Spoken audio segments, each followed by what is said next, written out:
Philippines, and I am personally inviting you to our masterclass on empowered presentation skills development.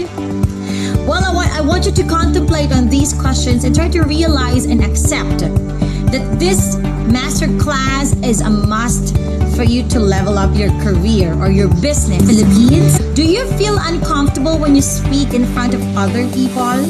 Like there's a big crowd or a group of people? Do you stutter a lot?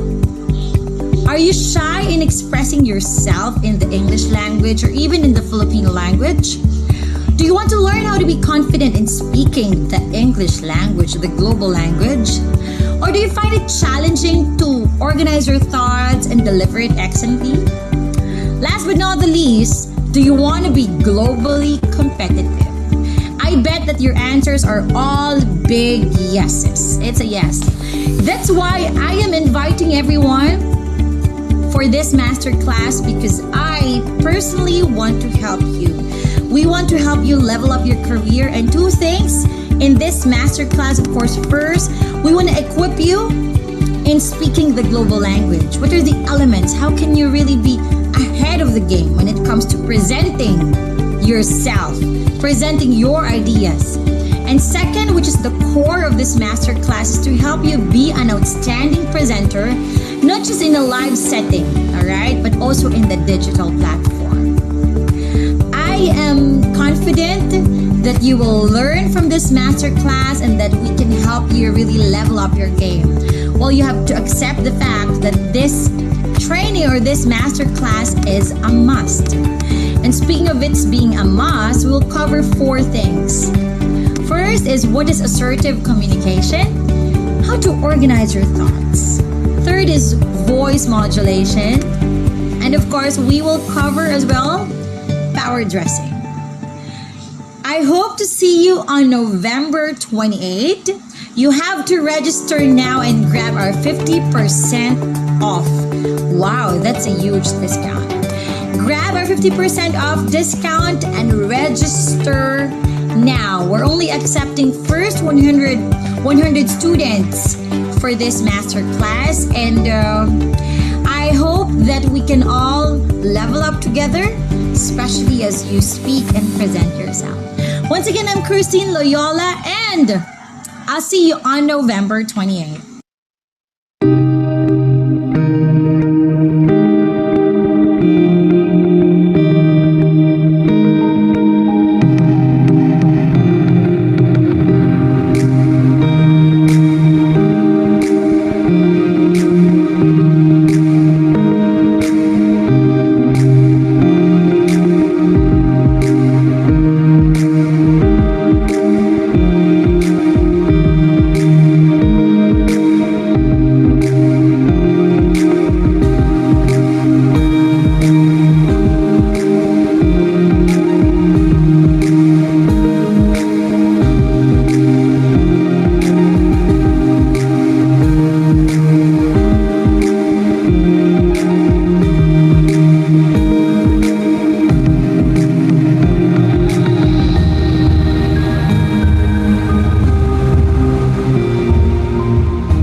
and dreamers who are watching right now, magandang babae at lalaki ka. I am Christine Loyola, Miss Energy Philippines, and I am personally inviting you to our masterclass on empowered presentation skills development.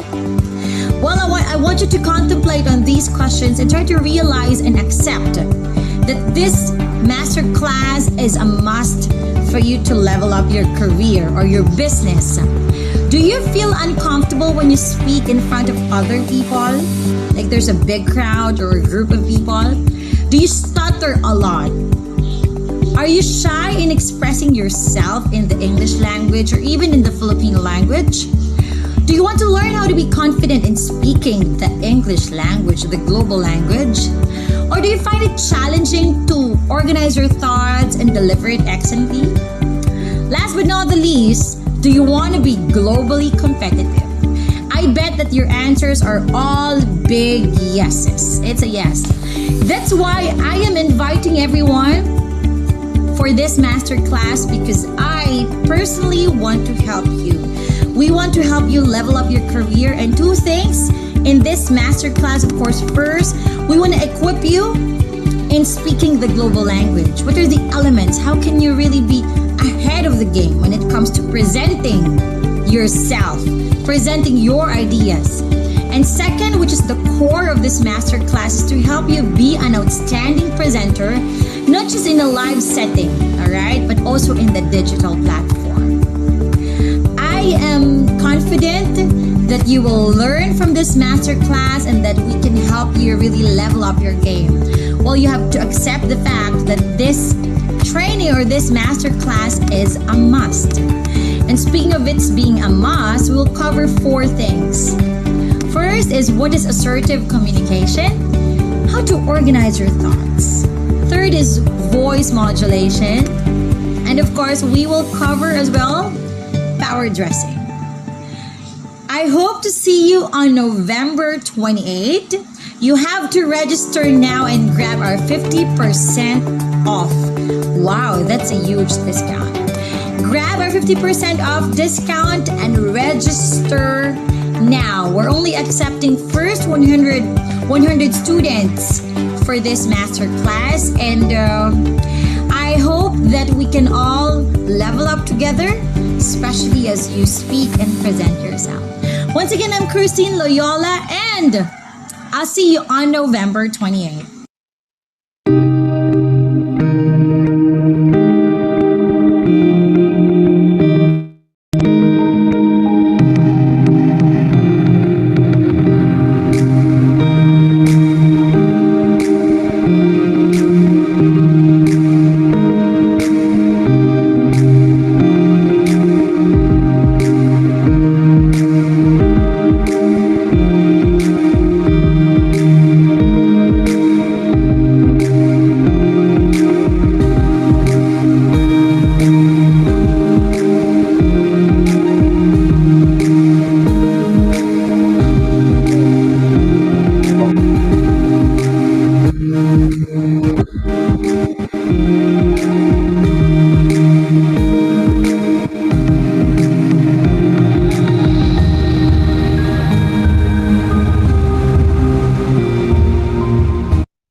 Good evening, everyone.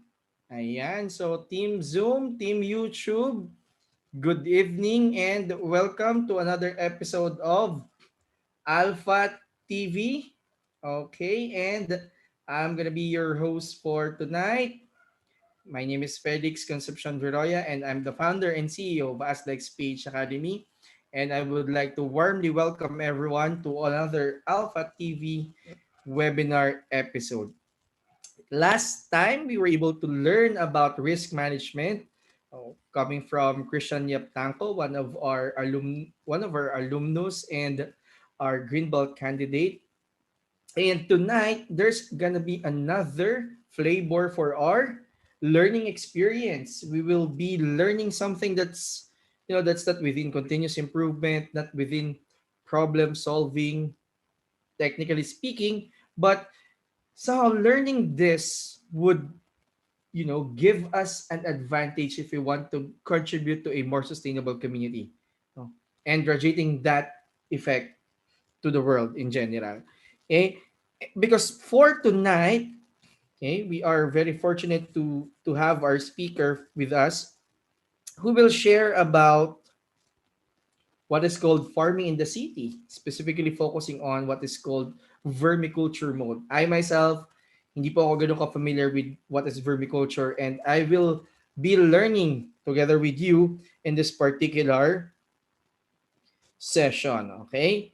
So, let me walk you through to what will happen tonight. Okay, we are being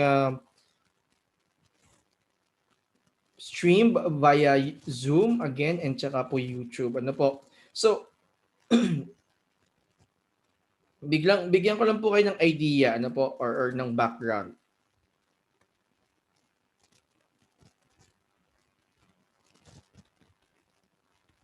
Sorry. Sorry wait lang. Sorry.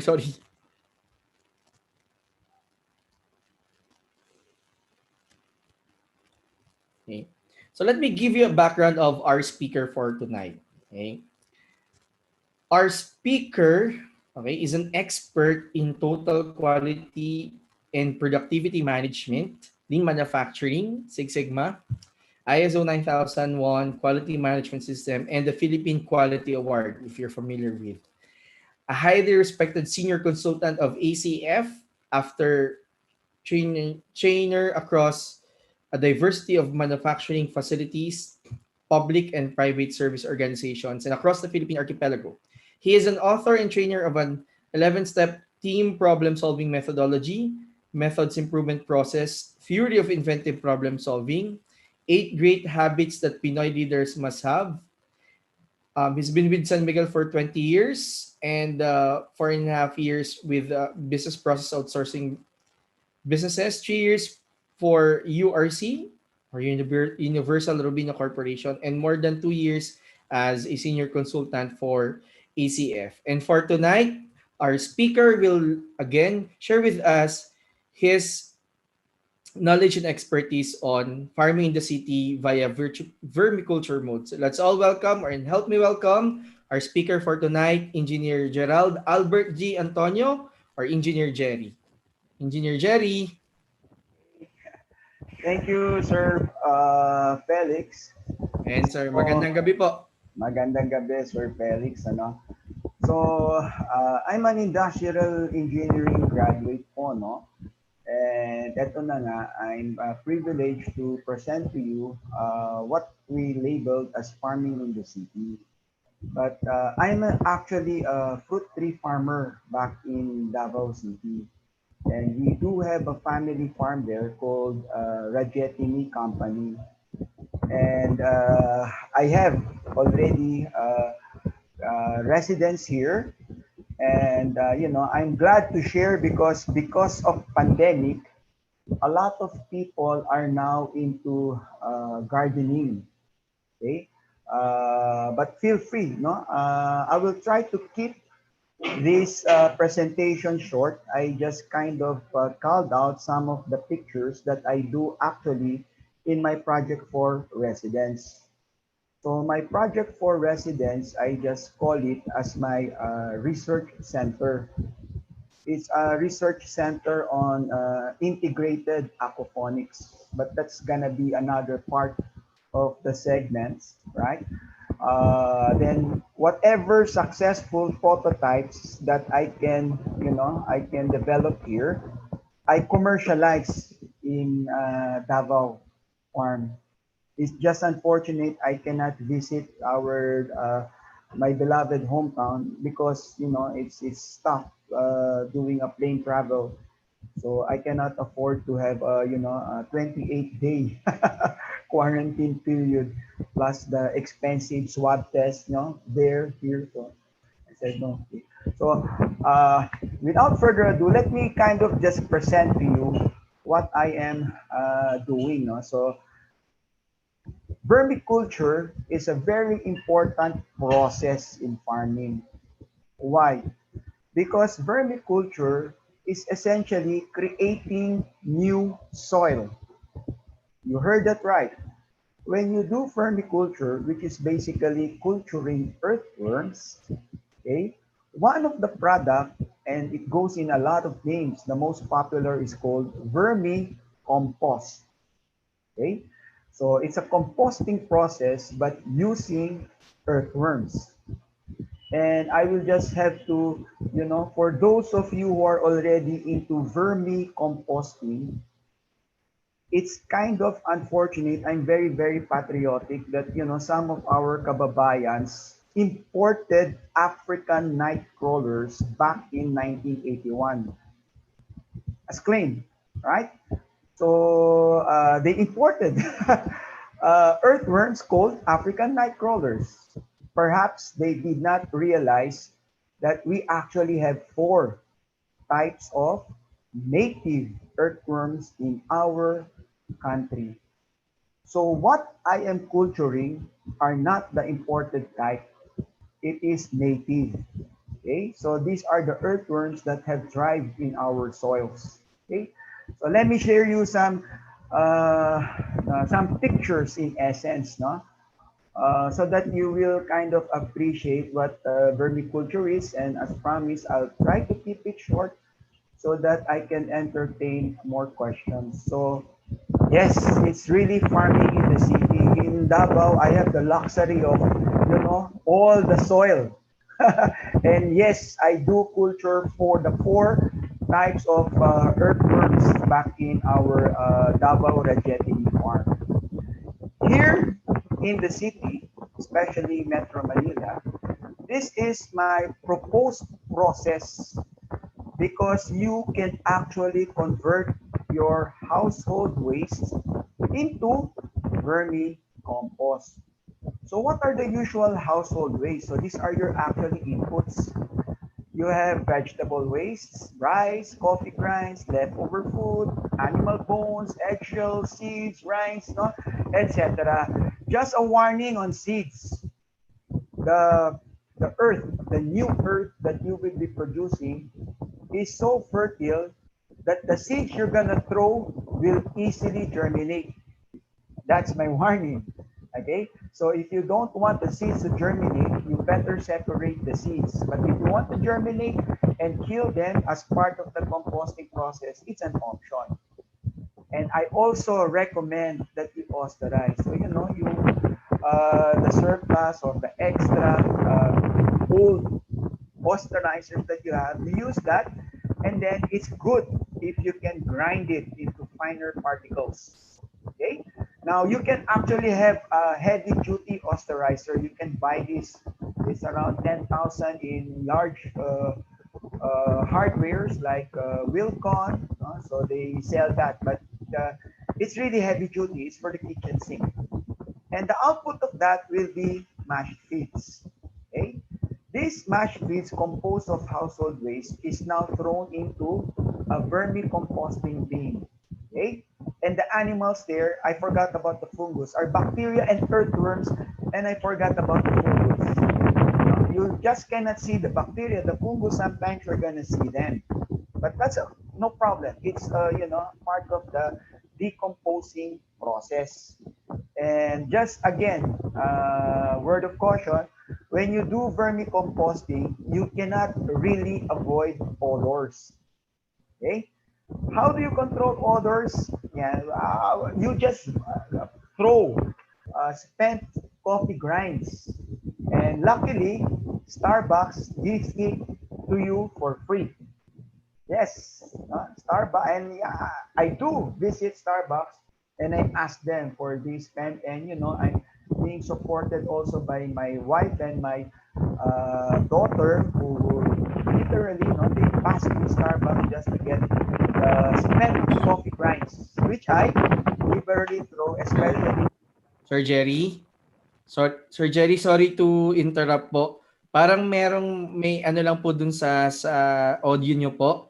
Parang may tumatama po na maingay. Sorry, yan, nawala na, sir. Better po. Sorry, Sorry thank po, you. sir. It's Apo, thank okay. you po. Sige, thank you for the feedback, Sir Felix. Yeah, that must be my electric fan. Sige, no? So yan, ang output naman nito, when you do the composting, and it takes actually at least mga 2 to 3 months. Then you now start to have composted soil and of course the earthworms. Okay? And those composted soil, ito na yung suggestion, you do a mechanical separation. And of course, ang output po niyan will be the vermicast, yung poo or the manure of the earthworms, which is an excellent organic fertilizer, and the earthworms itself. Okay. So if you're wondering, why do I need to produce earthworms? Actually, this was just a subsequent process. My real interest is to grow fishes. So there you go.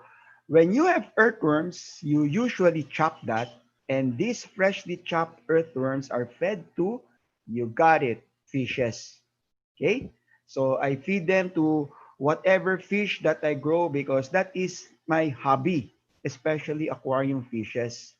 And one of the stories that I can show when I was in Davao, when I was trying to set up branch back in Davao in our ACF, training and consultancy, I joined for fun a goldfish grow out competition. And what did I feed my goldfish? Earthworms.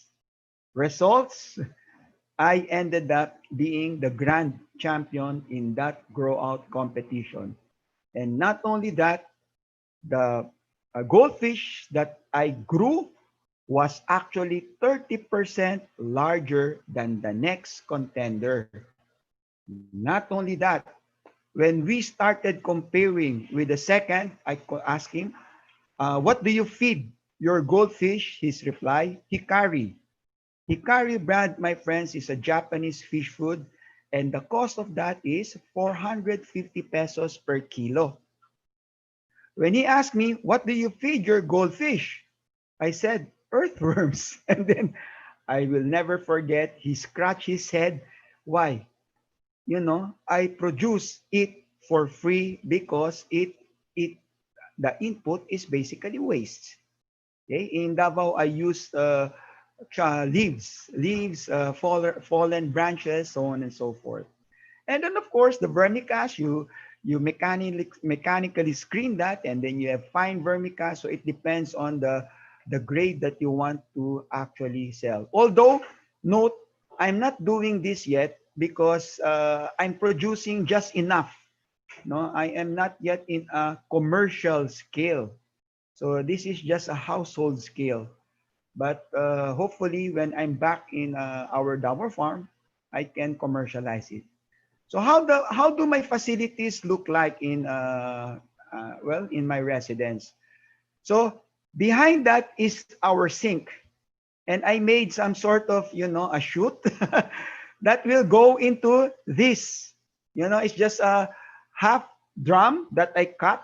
You can buy that for mga 1,000 or 1,500 depending on your location. And the most important thing that you have to consider if you want to set up a vermi bin is it needs to be well aerated. You have to have pores. That's why I use crushed concrete debris. Okay? So because my residence is practically all concrete. So whenever I do some renovation, I don't throw it. I crush it and voila. No? I use that as my substrate. And this is where your earthworms will thrive in the future. And here was some sort of a grow bed. Okay? But this was what, 3 or 4 months ago. Ito na itsura niya. So I had to already put a screen. Okay? And this is the PVC hose that you see. Ito na. Okay? And then you will see na the earth is already there. So this is already a combination of a lot of things. So all of my kitchen waste basically goes there. Okay? And yes, on a weekly basis, I kind of, cultivate it to do the aeration. And that is where you're gonna smell, the odors. And it produces actually because you have to keep it moist. So sometimes there will be excess water and the rains come in. So you actually produce what is called Vermi Tea. Now, this is a very nutritious liquid for plants. Some farmers spray it directly on the leaves. So it's a kind of applied as a foliar application. Me, I use that to fertilize my plants. Okay? So I use this again to fertilize. Now, what are the earthworms, no? So I hope you're not that squirmish. Okay, I have two types of earthworms here. Okay, I don't have the giant and the burrowing. So this is what I call a native composting earthworm, and it easily breaks. See that? Okay? Naipit lang yan, and then voila, you know, if I'm gonna pull this, it will break off. So native composting earthworms are usually purplish because sometimes they have this metallic sheen. This is the hybrid. Okay? Why is it a hybrid? Because it is a cross between the composting and I just don't have it. The color of that borrowing earthworm is fleshy, something like this. Okay, so it's a cross because it must have, you know, mated with the hybrid, the compost, the borrowing, which you can see 12 inches or even deeper. So the borrowing earthworms are actually the ones that aerate, you know, the soil of our farm. Plus, of course, my favorite, the giant. So the giant earthworm can grow 1 inch in diameter, and I have personally seen 12 inches in length. That's why it's called giant. And when you visit our Davao farm, you're gonna see lots of these that, you know, a lot of people sometimes mistake for a snake. So how do the juveniles look like on your left side? No?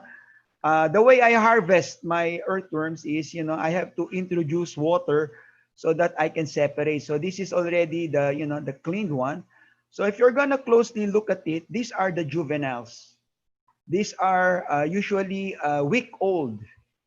And what I can share is earthworms actually lay cocoons like this. So it is kind of a rice hull that is a bit, you know, thicker. And this one, by my estimate, no, a big one can contain 50 to perhaps around 100. It's very, you know, maybe this was my challenge, no, to the younger generation. Maybe we can now scientifically, you know, separate these, you know. But this one, I feed back in my aquaponics grow bed because that is my expertise in farming. No, I'm really into aquaponics. So that you will see, so these are the equivalent of eggs of the earthworms, and it is cocoon. Okay, and you know, from here you will see, you know, several dozens of earthworms will crawl out of that as soon as it's hatched. So this is my usual. This is an aquaphonic. So why did I show you the cocoons? If I'm gonna, you know, create another aquaphonic prototype, I usually put the cocoons here, in here, and this one contains pumice, and I'm actually growing ginger. Okay, so my aquaphonic system is kind of integrated. Why? Because as the earthworms will multiply and propagate here, you're gonna see this ginger also multiply. Okay, so this is one of my sharings. As your earthworms grow and multiply, they what? Produce more metabolic waste o yung tawag nating pupu, right? And the pupu of the earthworms is what will fertilize your plants. Okay? In my case, I have mastered ginger. You can also use lettuce, so on and so forth. So the earthworm environment here will pretty soon explode. And when they do a population explosion, they will fall back here. And when they fall back here, of course, fishes always love earthworms. So it's a kind of a closed loop system. Okay, so I just showed you one of the prototypes, and I have lots of these prototypes. So this is one, and at the back you can even see another prototype wherein I am experimenting with lettuce under, you know, low sunlight exposure. Okay, so that's it. Uh, the floor is now open, no? If in case you have some questions about the vermiculture. Oh, by the way, what do you do with the earth, yan, you can use that now to fertilize any type of terrestrial plants. Okay? So, and you're gonna see the growth rates of your plants really are amazing. No? Ginger, if you're gonna use that pure vermicompost, you can grow them in 3 months' time. Okay? Of course, the lettuce, from seed to harvest, 45 days. Okay? So I can go on and enumerate the benefits of that vermicompost or the metabolic waste of earthworms. Okay. So with this, back to you, Sir Felix, for questions and Hi, Sir Jerry. hello. Thank you for that short but sweet introduction to farming in the city. Now, we are now open to hearing your questions if you have something to ask to Sir Jerry about the nature of how he set up everything, making a closed loop. Iba talaga, no? If you look into how it was, how was it established, no? Makikita mo na hindi lang siya simpleng yung parang hindi siya yung tipong ginawa lang, pinag-isipan siya at makikita mo yung experience ng isang seasoned na systems practitioner, no, yung mga management systems kasi kailangan closed loop din yun eh. So na-replicate no doon sa mga mga projects ni Sir, mga backyard projects, no. I have a list of questions here by myself, no, but yes, please do so. Sige. Team YouTube, Team Zoom, you can send your questions via our chat box and I'll try to read them for you. Going to Sir Jerry. So kung wala po muna magtatanong, I'll be the first one to ask the question. Sir Jerry, you mentioned about yun nga po, all of your kitchen waste goes to directly to that particular bin, di ba? Vermi Apo, bean, yung may yes. mga substrate ng concrete and everything na now Mm. becomes parang yung compost na, tama po ba? Correct. You mentioned earlier na yung odor kapag Mm. inaano niyo siya every week. Mm. Yung odor po ba does it parang what do you call that? Um sa Tagalog yung sumisingaw papunta doon sa mga sa neighborhood nyo? Ano, hindi Hindi naman aabot po sa siya gano'n. neighbor. Yes. But yung katulad yan, if it's nearby, if you did not do your weekly cultivation, you did not aerate it, then when you start getting that vermicompost, then you're gonna smell it. It's a very, very strong acetone smell. Mhm. Okay, so a lot of your people will not like the smell. But if Bakit you po? aerate it on a weekly basis, it's very, very minimal. Especially if you use that spent coffee grind. So kung medyo nangangamoy na, just throw a spent layer of spent coffee grind. Okay na yan. Para ano po Medyo no? Kasi yung coffee neutralize grind, na. apo, if I have that information right, ang turo naman sa akin, if you have a foul, hindi naman foul, pero parang hinyata yung term talaga, foul odor sa sasakyan, you can get yung used na mga Grinds. grinded coffee, di po ba? Tapos, Mm. put it there para Mm. open it tapos parang maaano yung amoy, yung odor. So, Correct. similarly, ganun din yung mechanism niya. Yes. Okay. Coffee grinds are actually deodorizers. So, mabango karamihan, di ba? A lot of people love the smell of coffee. Mhm. So, basta ginanon mo, walang problema. Apo. So that basically list would be weekly. Tapos Weekly. yun yung apo. Mm. Pero Sir Jerry, I'm just curious, what if wala pong walang coffee grinds? Kasi yung Starbucks, I've experienced na punta ako sa Starbucks, if for example, specific store nga. Minsan kasi hindi lang naman din ako yung humihingi, nauubusan. So, ano yung pwedeng alternative in case? Meron po bang Well, commercialized na nabibili like a substitute? and that is where I will not be able to propose if you're looking for yung mga commercial. Why? Ang style ko kasi is a very, very typical IE. What? Mm, I would always like to use what? Waste resource. mhm. So one of the alternative is actually pulverized concrete. And that was a Mm. pleasant discovery very recent lang. Akala natin, if we're gonna pulverize concrete, ang pulverized concrete, di ba, pag nagbuhos ka ng flooring and then you did not want it, so binakbak mo. So you pulverize that. You know what was my pleasant discovery? Ang ganda palang panggamitin yan for germinating Mhm. seeds. And I tested it in my vermiculture. Aba, nakakapag-deodorize din pala siya. Bakit? Because concrete is basically alkaline. The Mhm. decomposing process is basically acidity ang output nun. So Mhm. when you throw that, nag-mix si basic, pati si acid, Mhm. na-neutralize din pala. Okay. But pagdating, sir, sa mga other commercial deodorants, Apo, I'm apo. sorry, I will not venture, no, but I will just share with you ano yung mga nagagawa ko. And I Mm. will tell you, that's gonna work or medyo hindi po. Okay. Nice, no? Ang galing naman nun. Is this something that you discovered by yourself, Sir Jerry? Yes, yes. Oh, kailangan And siguro, oo, kailangan siguro ipapatent natin yan. Baka, galing. magandang implication nito sa construction. Oo Ah, nga nang, po eh, no? nangyari yan kasi ang ginagamit kong medium kasi is what is known as carbonized rice hull.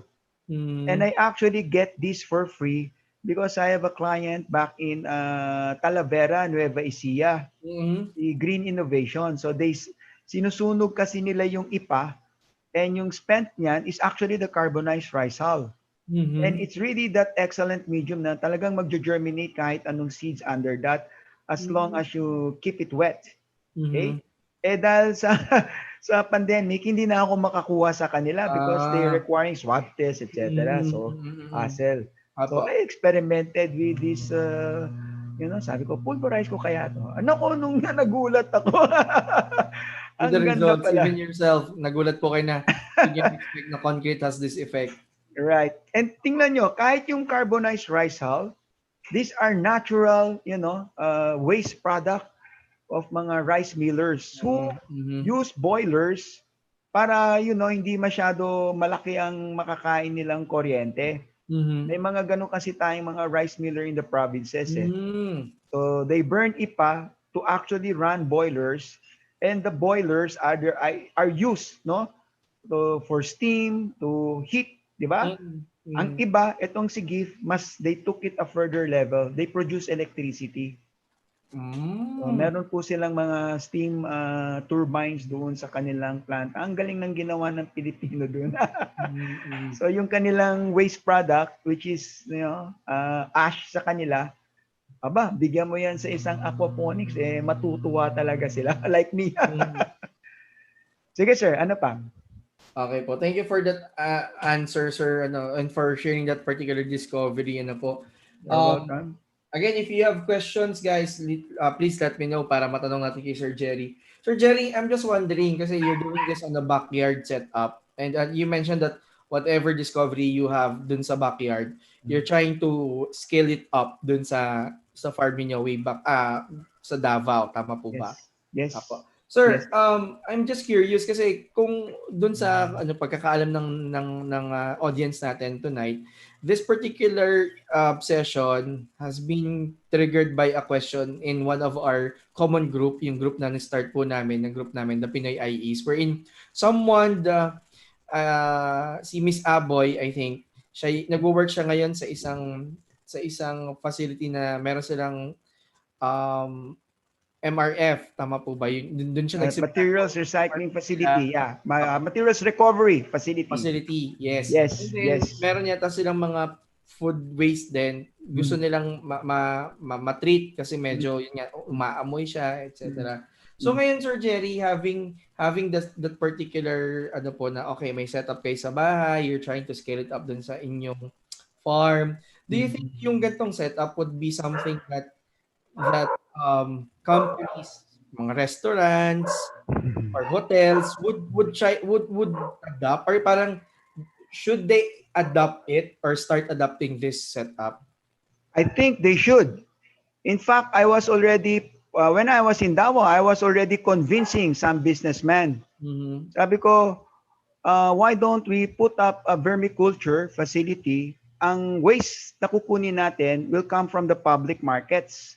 Mm. not just the restaurants. Mhm. So all of the biodegradable waste we can Mhm. convert Mhm. into a vermiculture facility, Mhm. and then you have two products, Mhm.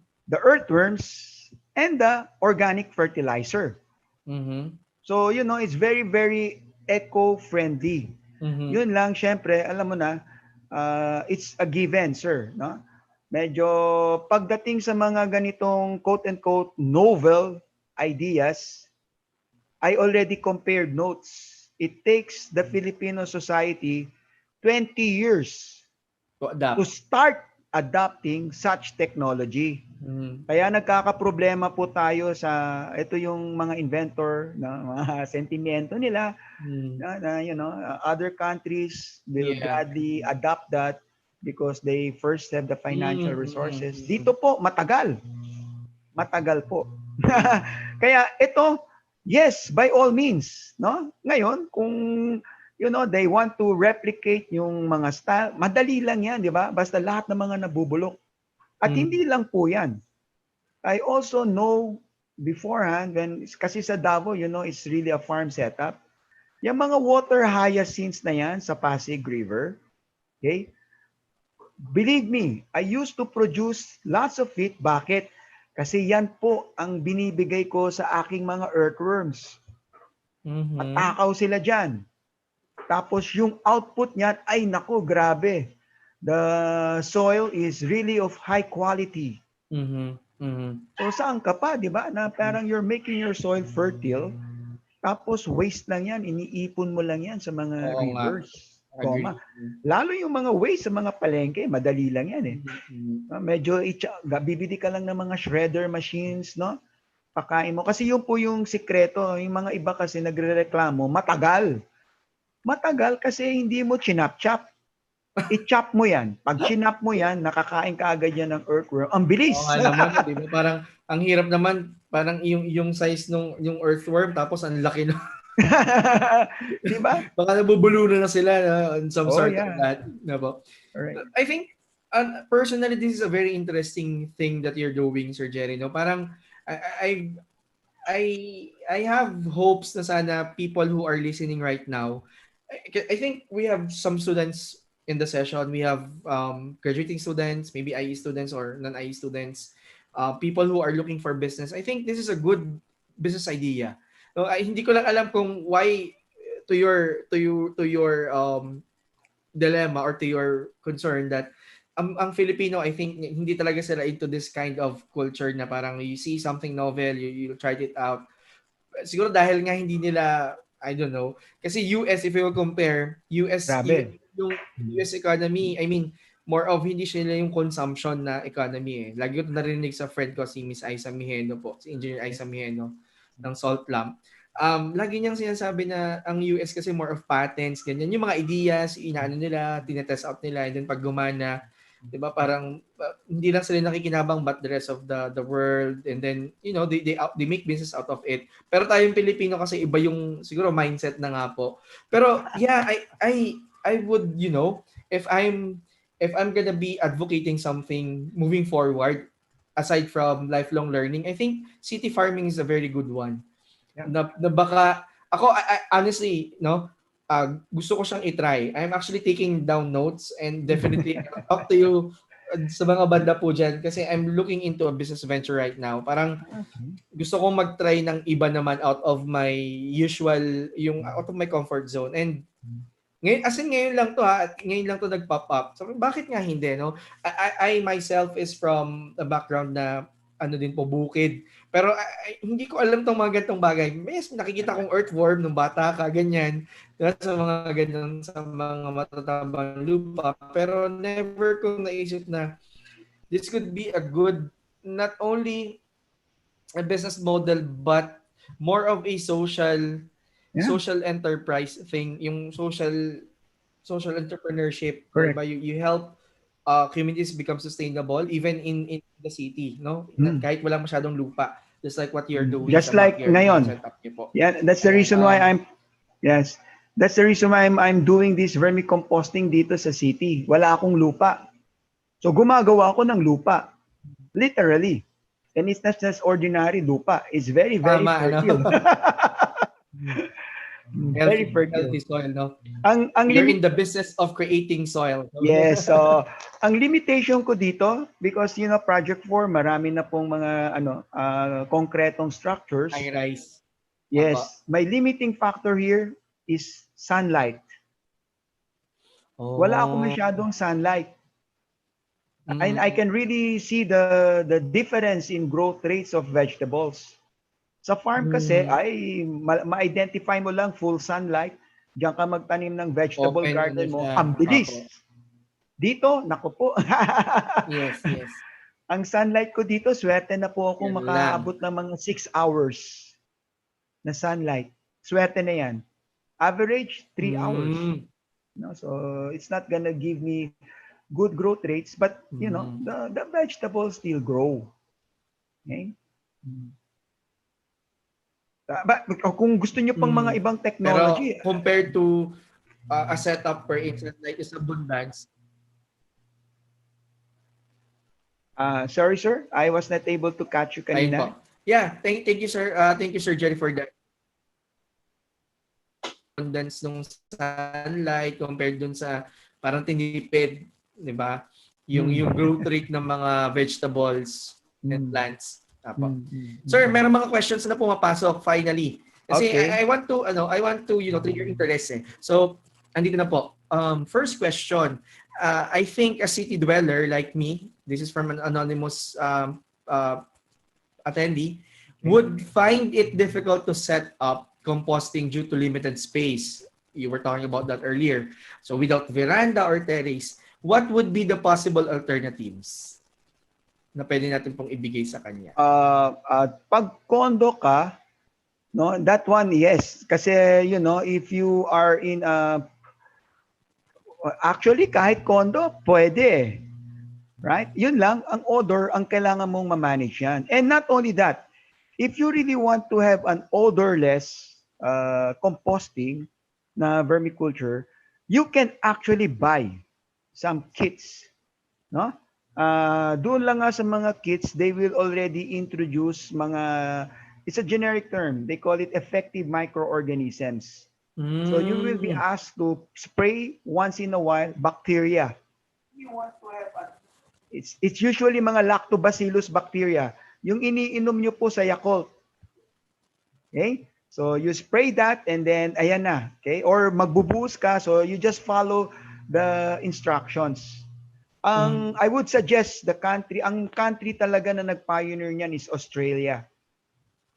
So if you're gonna buy mga kits na, meron silang mga stock na, na vermi bean, so binubunot mo lang yung ilalim, so on and so forth. Well, go for that. There is really vermi bean kits, and the country that I recommend is Australia. Because I know they were one of the pioneers when I was studying this thing. Sa akin lang, iba ako eh. Kasi, I want it Filipino style. Filipino style is, utilize the resources that you have. No need to buy, ganon. So, and it transcends. Marami. No? Thank you, Sir Jerry, for that. Yes.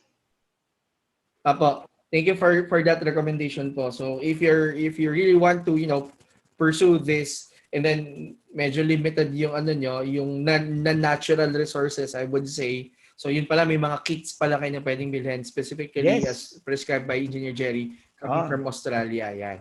Thanks to Google. Sir Jerry, for that. Yes po. Yes. So, mag-Google ka lang, di ba? Sorry. Medyo may lag po yung audio natin. Sige. So go ahead, Sir Jerry. Okay. Just Google lang vermiculture, and then you're gonna see a lot of mga offers kaagad dyan. Okay? But if you want it, simple bean lang na ganon, yan na. And then you can already start creating your own soil, and it's new soil. Kasi ang old soil kasi really becomes compact. And that is how nature designed it. Old soil becomes compact. That is why you have to keep on introducing new soil above. I'm Sige also po. into permaculture kasi eh. So, marami po akong pwedeng maturo kung may mga IEs dyan, who's already planning to retire. Just like me, farming po talaga is a very nice, therapeutic lifestyle. Mm. Bakit po ako? Hindi pa naman po ako pa-retire pero gusto ko po mag-farm. Maganda. Promise po. Opo. Actually, Mm. I'm bugging my wife about, sabi ko, I want, hindi naman, wala naman kaming ganun talagang pera. Pero parang kung meron kaming spare money, I want to invest that into something na pwedeng gawing farm. Para pong Okay. gano'n, no? So I just don't know. Baka talagang pa-retire na rin yung age ko. Hindi lang ano. I would really ask you, lalo ng mga IEs or entrepreneur, consider farming. Kasi that is my frustration as an industrial engineering graduate eh. Our country is not industrialized. We are still struggling to become a first world country. And one of the roots is, on top of, Mm. ills ng ating Filipino society, one of the roots is our agriculture stage. Alam natin, di ba, ang Mm. eras ng development or evolution ng man started with hunting, gathering. Then the farming era or the agriculture era. Then what? The industrialization era. Then ngayon, ito na, information and communication technology. And then soon, mga robotics and Mm. automation, artificial intelligence na yung sunod dyan. Mm. O tanong ko sa inyo ngayon, saan ang country natin? Wala pa po tayo. We have not graduated sa agriculture era. Nag-jump ng gun yung iba kaagad sa fourth, the ICT, without really developing our agricultural era. Mm. That's why we're very weak in terms of mga productivity. So, I encourage the, nationalistic IEs like myself, consider farming. Bakit? Ang produce ng farm is a basic necessity. It's food. Eh ngayon, di ba, dumaan si Ulysses. O, tingnan nyo ngayon kung gaano kamahal ang mga gulay natin dito. Eh, pasalamat na lang tayo si Quezon City Hall. Nag-offer na 3 years tax-free, minimum, to idle lands that converted it into farming.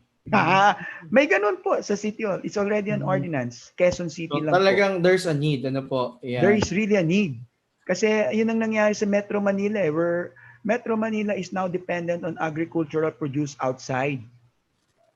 Kaya ito, it's something new. And ito, natutunan nyo yan. But I tell you, it will take us probably 20 years before Mm. there is that critical mass of, enthusiasts who Mm. wants to be farming. And I'm actually helping out. Some Mm. businessmen put up urban farms.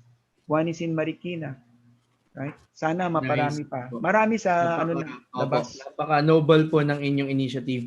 Sir, opo, may mga questions tayong pumasok. Mukhang we're gaining interest. Okay lang po bang sagutin pa natin to? Sure. Ito po, sir. What is the most difficult siguro thing to, no? What is the most difficult thing you encountered in implementing this? Ito po siguro baka hindi ko lang po sigurado if he or she is referring to your backyard na setup or I think it's scaling. the commercialization. Mhm. Pag backyard setup, I'm just happy that, my wife is and my family is fully supportive of it. And Mhm. natitiis nila yung mga odor, mga Mhm. ganyan, no?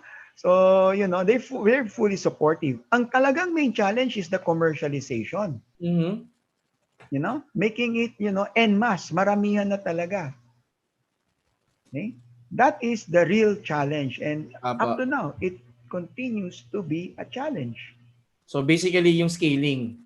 Scaling, Apo correct. kasi yung kumbaga yung if we'll parang create a term for that yung factor, yung acceptance factor nung pagta-transfer ng technology baka hindi rin sila ganun ka willing or yun nga mababa yung acceptance factor. Oo, Yan, very so much. so yan if you're an IE here, you're an engineering graduate, an analyst or whatever course ka nang galing, if you're supporting UN SDG goals, sustainable development goals, I think this is one good project that you can, introduce to the community. Very No? much. if you're an educator, you're working for the academe or for private organizations, you might want to consider looking into this option ano po to contribute to sustainable communities like what Sir Jerry wants to start or what Sir Jerry started no as an initiative. Ayan. That is the challenge that I present to the young industrial engineers here, Mm, right? Try to think of ways and means of converting wastes into benefit. mm, Ito lang yung ginagawa ko. No, the waste, organic waste, is now converted into something very beneficial, earthworms mm, and organic fertilizer. mm.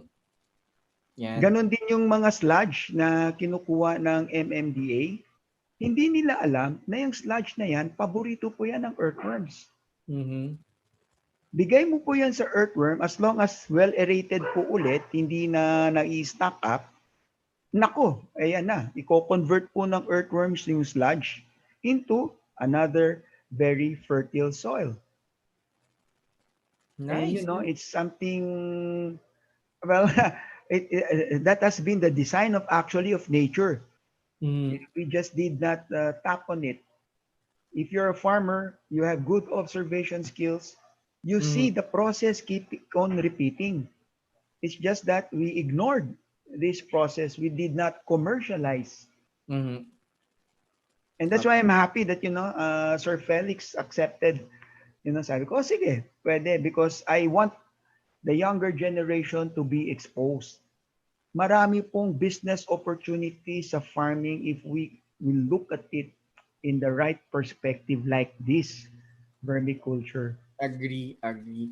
Mm. Ayan. Thank you din po, Sir Jerry. Sir Jerry, one more interesting question. I think we have several questions already, pero we Okay. only have 10 minutes to go. Pero sige po, let's try to answer them. Sige, no problem. Sir, sabi niya po, okay lang po bang ikabit ang vermicompost sa ilalim ng chick brooder at masama siya sa poop ng manok? Ang question po niyan, pag nagbibigay po kayo ng mga anti-worms, Ay, oo. pati Kasi antibiotics. Kasi di ba minsan nagkakaroon ng pampurga. peste, Mm-mm. and nire-recommend, sometimes it's loaded actually in the feeds already of the broilers. Mm. Pag meron po niyan, ay, anti-worm nga. So parang Patay po. wala din. Matay din sila. Oo. Lalo So, po, yun I don't po. know what's wrong with the mga, the commercial chicken manure. I tested that. Toxic po siya sa environment. Yung fresh, okay? So, mas maganda po niyan, dinadry nyo muna yung chicken manure. Lalo yung antibiotic. Most antibiotic kasi are water soluble. So when you dry the water soluble, at least the antibiotic also supposed to dies. But okay, ang maganda po is the manure of grass-fed animals. Carabao, kambing, baka. Pag Tama. grass-fed po yan, nako, grabe po yung dami ng inyong native earthworms, no? So, Yun. So yun pala yun, no? Kung pupurgahin mo yung manok, tapos may naka doon sa ilalim ng sistema para doon sa patay pagbuhay. po. Kawawa naman, no? Parang tinurder mo yung mga yung mga earthworms. And to that note, sir, kasi yung project namin during college, I can still remember, that's basically biogas digester.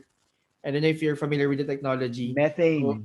So, yung ano naman po, yung mga manure din po na yun din, no? Very good source siya nung gases na nako-convert into panluto, or even a generator has been built somewhere here at Batangas that is powered by ganun po biogas stage. So parang ang dami pala talagang makukuha, no, if you look into this area. Yes, very much. Ayan, sir.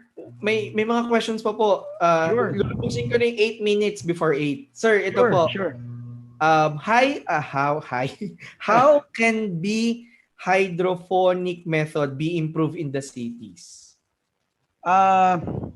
There is a difference between hydroponics and aquaponics. Hydroponics is you are using a nutrient solution to grow plants. That's it. Tapos, hello? Nawala. Yes po. Sorry po. Okay, sige. So, yan ang no? So what is aquaponics? Aquaponics, kailangan mo ng isda. Kasi ang isda tumatae, ang tae ng isda ang ginagamit mo ngayon para magpalaki ng gulay. Mm-hmm. Okay? The common factor is water. But if you really look at the technicalities of it, they are contradictory. Why? In a good hydroponic solution, you have to kill bacteria. You have to, make your solution sterile. Mm-hmm. Kailangan nutrient solution lang yan, walang halong bacteria. Mm-hmm. Okay? Kailangan dapat nga yan at least aerobic na bacteria sa hydroponics. Okay? Mm-hmm. But it is a closed loop cycle. Okay? Sa aquaponics po, naku, kailangan mo ng bacteria. You need the bacteria to break down the poo and the urine. Alam, ibang tao, akala nila nagpupupo lang yung isda. Hindi, jumijingle din yan. And these are ammonia, and then you need bacteria to fix it and convert it into nitrite, oxygen, and then the nitrite into nitrate, and the nitrate is easily now absorbable by the plants. Okay? So you need several types of bacteria to do that. Okay? Kaya medyo pag tiningnan mo, akala nako-confuse si hydroponic and aqua. No. It's actually different yung system. Nutrient solution lang po si hydroponic and you can already grow vegetables. It's very successful for mga lettuce, ganyan, because lettuce is a low nutrient plant. Ibig sabihin, konting nutrient lang yan, buhay yan. Okay? Pero you venture into yung mga fruiting vegetables, okra, bell pepper, medyo iba na po ang mga nutrient level niya. Na po. Yes. Ibang configuration. Correct. Okay. Correct. And sige po. I think there are still questions coming from the chat box naman po, no? Okay. Ayan po. Ito sir, coming from Mark Eric Maglinaw. Ang question niya po ay, what strategy or way on how do you collect waste like leftover foods? Hyacinth in Pasig River. Is there any organization that helps you to gather those waste? Baka akala ni Sir Eric, you're actually collecting waste now, parang large scale. Apo. Clarify lang natin, sir. Sige. So no, I'm just doing household waste lang. So I just convert my household waste into vermicompost and earthworms. Yung large scale na po niyan, like yung sa mga Pasig River, yan po yung maganda na ma-implement, na meron po sana lang silang ma-identify na site wherein they can do vermiculture. Doon nila i-collect, doon nila ibabagsak ang mga nakolektang water hyacinths. Pero para hindi, kasi water hyacinths are bulky and it composed of water. At pag pinabulok mo rin yan po, medyo may amoy din yan. Okay? So ang suggestion ko dyan, meron sana kayong malaking shredder. Okay? Pag na-shred po yan into smaller chunks, yan po yung ipapakain ninyo sa mga earthworm. Yan na. So it will not require that much space any longer.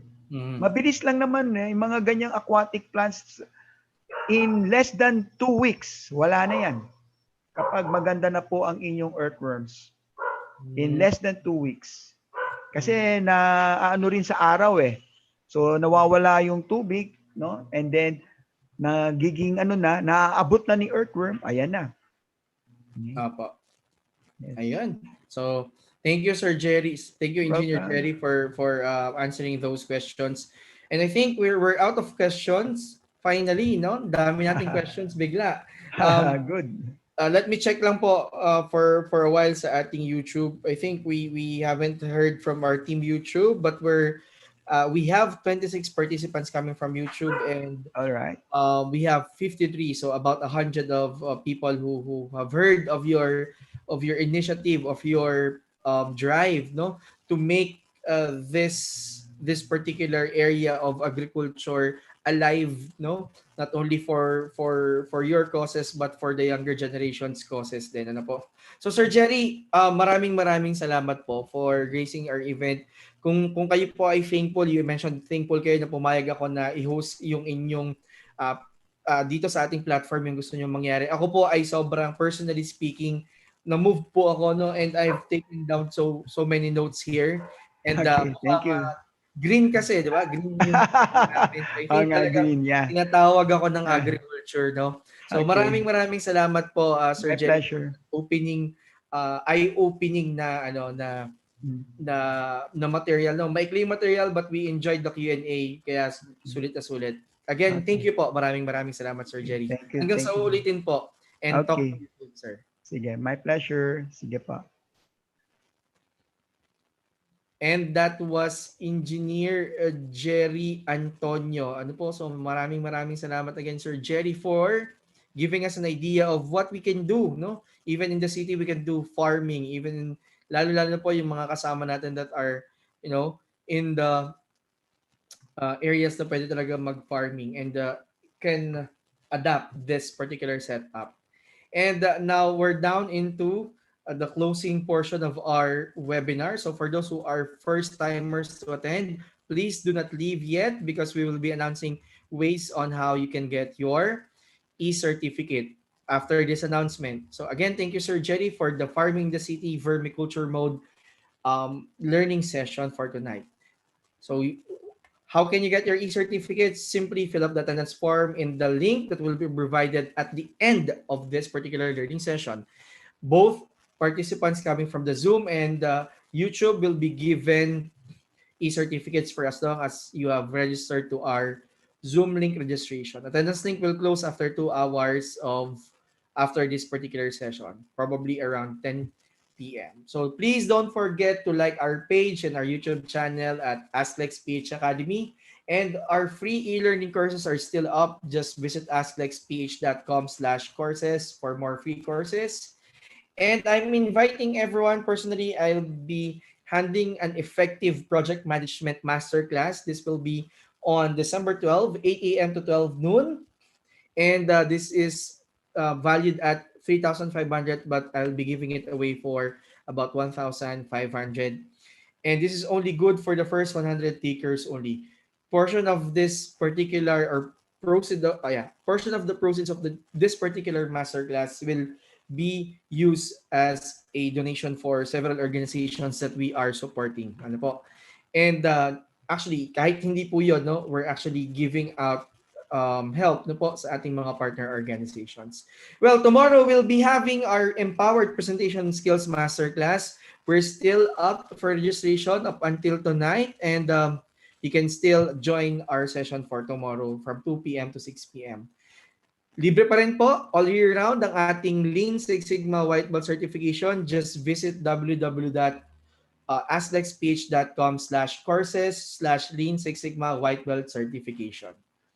And we're inviting you to the upcoming, no, next year na po ito kasi naubos na po yung available schedules natin. So we're inviting you for our 2021 Lean Six Sigma Yellow Belt Certification Program happening from January 16 to 31. So this is a combination of e-learning and Saturday live classes. And also yung Green Belt, for those who are asking, yan po, same date mag-start January 16 to February 21. E-learning plus weekend live classes every 1 p.m. to 5 p.m. Saturdays and Sundays. Our Certified Kaizen Practitioner or Professional Program or Alpha CKP has been rescheduled from November to January 23 and 30 from 8 a.m. to 12 noon. This is combination again of e-learning and Saturday live classes. If you want to join us, we are still on special offer of 50% off for the first 100 participants.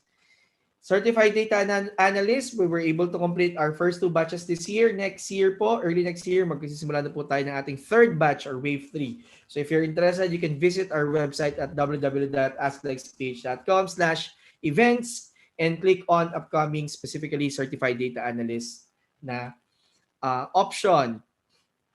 Next year, we'll be opening a new, very fresh program called Certified Supply Chain Practitioner. This will be headed by one of our team member coming from Alpha iExcel, and she will be guiding us on the modules of from demand management up until financial management. This will happen Sundays. Every Sunday is 8 a.m. to 12 noon from January 16 to March 21. Ayan po.